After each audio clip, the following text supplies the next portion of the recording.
Dans cette vidéo, on va voir plus de 70 balises HTML. Vous allez pouvoir toutes les connaître, vous serez vraiment un expert en HTML après cette vidéo. Vous pourrez le mettre sur votre CV. C'est parti!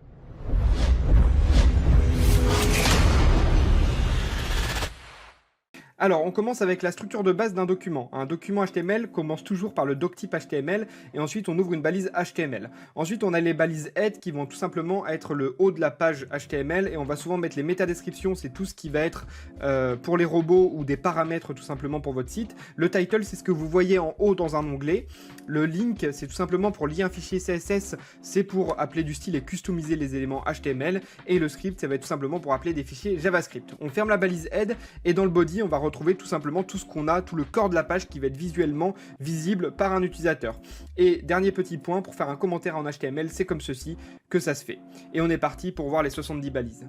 On commence directement avec les balises de titre qu'on appelle les balises HN parce que N prend une valeur entre 1 et 6 et elles vont permettre tout simplement de structurer la page et de mettre des titres. On met généralement qu'une seule balise H1 par site et on vient mettre ensuite le H2 en dessous du H1, le H3 en dessous d'un H2, etc., etc. Par défaut, elles ont une taille différente dans le navigateur comme vous pouvez le voir à droite. Ensuite, on a la balise paragraphe. La balise paragraphe qui est très simple, qui va permettre tout simplement de mettre des paragraphes de texte, donc on peut en mettre plusieurs à la suite. Et pour sauter une ligne dans un paragraphe, avant de retourner à la ligne dans un paragraphe, il suffit de mettre un BR et ça va faire tout simplement un retour à la ligne alors qu'un paragraphe fait un saut de ligne. On passe ensuite aux balises liens, les balises liens qui se font directement avec un A, href égale monsite.com, ou ça va être l'URL qui va être pointé vers le lien, et c'est aussi simple que ça. Elles peuvent prendre en compte différents paramètres, mais on fera directement les paramètres dans une seconde vidéo. On va voir les paramètres en HTML, qu'on appelle d'ailleurs des attributs. Ensuite, on passe à la balise image. La balise image qui est très simple aussi, qui s'écrit IMG. Et SRC, ça va être la source de l'image qui va pointer soit dans un dossier en interne, soit vers une URL externe. Donc là, j'ai pas d'image.jpg dans mon site. C'est pour ça que ça affiche un carré comme quoi l'image, j'ai pas trouvé. Vous avez déjà sûrement dû voir ça sur certains sites. Et la balise alt, ça va être un texte alternatif quand l'image ne s'affiche pas. C'est pour ça que j'ai pas mis d'image exprès. On passe ensuite en liste. Alors les listes, il y a plusieurs façons de faire des listes. Il y a les listes non ordonnées. Les listes non ordonnées, c'est des listes tout simplement qui n'ont pas de nombre pour les ordonner. 1, 2, 3, 4, 5. Donc elles s'écrivent avec un UL, liste non ordonnée, et ensuite elles ont des LI, et en fait on peut remettre plusieurs UL et LI à la suite, ça va pouvoir faire un sommaire tout simplement. On continue avec les listes, et cette fois-ci on passe aux listes ordonnées. Donc comme je vous avais dit, les listes non ordonnées n'ont pas des chiffres, alors que les listes ordonnées ont directement des chiffres, et donc vous voyez qu'il y a le OL qui va permettre de dire que c'est une liste ordonnée, et les LI, ce sont les éléments de liste qu'on retrouve également dans les listes non ordonnées. On peut aussi les faire en chiffres romains, etc., etc. Élément suivant, les tableaux. Alors les tableaux en HTML, c'est assez simple, hein, il suffit d'ouvrir un balise table. Donc les balises table, c'est assez simple en HTML, il suffit de les ouvrir comme ceci. Et donc vous allez voir le TR qui va tout simplement faire une ligne par ligne, et le TH pour dire que c'est une en-tête de tableau, et les TD pour dire que c'est pas une en-tête, que c'est le corps d'un tableau. Il existe également les balises T-head pour entourer le header d'un tableau, et T-body pour entourer tout simplement le corps d'un tableau. On voit ensuite les balises de formulaire. Alors pour ouvrir un formulaire, il suffit de faire comme ceci, d'écrire forme, et ensuite vous avez directement les labels. Ça va être tout simplement ce qui va pointer vers un champ de formulaire. Donc par exemple si je clique sur nom ici, ça vient pointer vers le champ parce qu'il y a for égale nom, et qui vient pointer sur le name égale nom. Ensuite on a les inputs. Input, c'est pour faire des champs, donc on a plein d'inputs différents, je vous les ai pas tous mis dans cette vidéo, mais on a l'input type égale texte, type égale radio, checkbox, type égale password, email, téléphone, il y en a tout un paquet. Et en tout cas, voilà. Ensuite, on a l'input type égale submit qui va permettre d'envoyer, mais maintenant qui s'écrit plus button type égale submit, et qui va permettre tout simplement de faire un bouton d'envoi. Maintenant, on écrit plus avec un button. Une des balises les plus importantes en HTML, c'est le div. Alors le div, comme vous voyez, il n'y a rien qui se passe au niveau du rendu à droite, et pourtant c'est très important, vous allez le retrouver très souvent en programmation. Le div permet tout simplement de faire un élément qu'on va pouvoir designer. Donc par exemple, quand vous avez le conteneur d'une page, un carré blanc, généralement il est inclus dans un div. Donc voilà, c'est un truc d'assez abstrait qui va permettre d'entourer finalement et de pouvoir le designer en CSS. Il faut savoir que, j'ai oublié de vous le préciser, mais les éléments HTML ont plusieurs façons de s'afficher. Il y a ce qu'on appelle le display block, le display inline block ou le display inline block. Et en fait, le display block, ça va être tout simplement quand quelque chose revient à la ligne. Donc si j'en mets deux à la suite, ils reviennent à la ligne. Alors que si je mets deux liens d'affilée, ils ne reviendront pas à la ligne. Donc c'est l'intérêt d'utiliser une balise div. Voilà. La balise span a peu d'intérêt en HTML. En fait, la balise span, elle va être là notamment pour designer aussi en CSS. Donc on va généralement mettre un span quand on a besoin d'appliquer une règle CSS pour designer un bout de texte par exemple. Mais elle n'a pas forcément d'intérêt global au niveau de la structure HTML. mais on s'en sert quand même beaucoup. On retrouve ensuite la balise header. La balise header va être là pour tout simplement nommer une en-tête de section. Donc en fait, par exemple, quand vous avez un site avec un menu en haut, avec une barre en haut, généralement elle est dans une balise header, ce qui va permettre de dire que c'est le haut de la page. Vous pouvez aussi avoir des balises header dans un contenant qui contient lui-même un header, donc il n'a pas besoin d'être en haut de la page. Voilà, donc c'est important de respecter et de mettre la balise header quand on est sur un header, une en-tête de section. Du coup, on retrouve aussi la balise footer. Un footer, généralement dans un site web, c'est ce que vous retrouvez en bas où vous avez le contact, etc.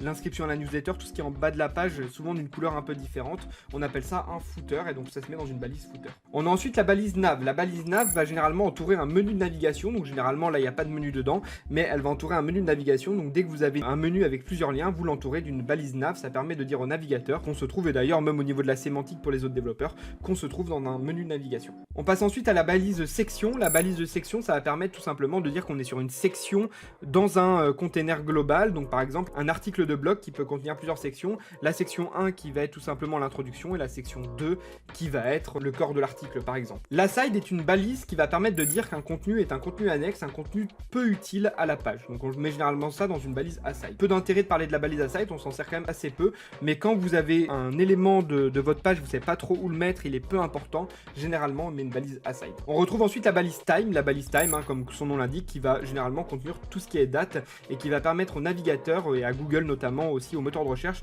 de savoir à peu près à quel endroit est la date. Donc on passe la date au format américain YMD et on écrit la date en français si on veut ou dans une autre langue si on le veut également. On passe ensuite à la balise ABBR qui est en fait une balise pour dire que c'est une abréviation. Donc en fait par exemple HTML et donc vous avez directement le title pour dire voilà que c'est une abréviation de Hypertext Markup Language.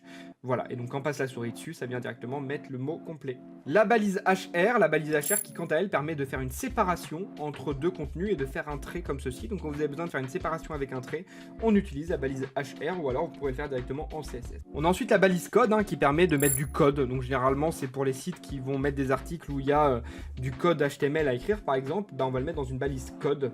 Voilà. On a ensuite la balise pré qui pour ma part je m'en sers très peu, mais effectivement c'est un texte qui est préformaté.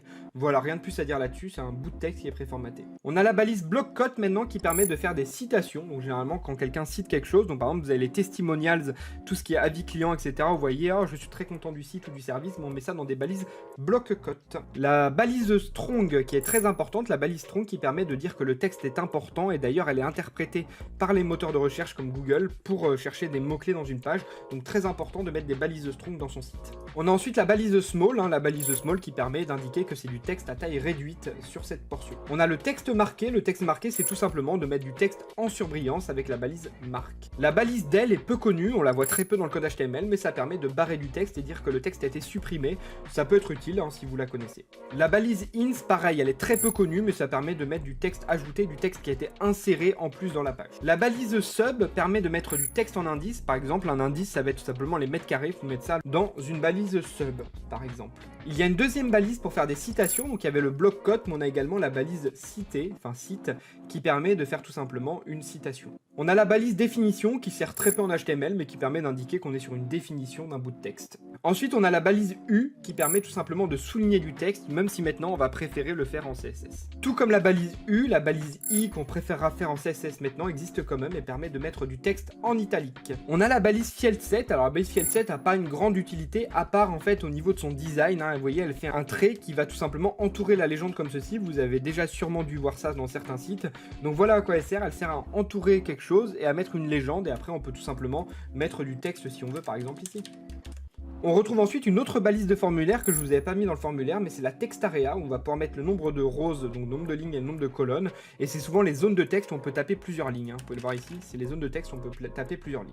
On retrouve en suivant les progress bars, donc les progress bars qu'on va pouvoir designer en suivant en CSS aussi. Où on va indiquer une valeur et un max, et donc du coup, si c'est 50 et 100, ça prend 50% de la taille de la progress bar et ça s'écrit comme ceci avec la balise progress. On retrouve également la balise meter qui est à peu près la même que la balise progress. En suivant, on passe à la balise range. Alors c'est un input, je vous disais qu'il y avait plein d'inputs différents, donc j'avais oublié que j'avais mis cela, mais il y a l'input type range, donc on avait le type texte qui permettait de taper du texte, et là on a un slider qui permet tout simplement de faire une sélection dans un curseur quoi. Une balise assez récente, enfin récente que peu de développeurs connaissent, c'est la balise détail et summary qui va permettre tout simplement de faire un truc déroulant un peu comme une FAQ.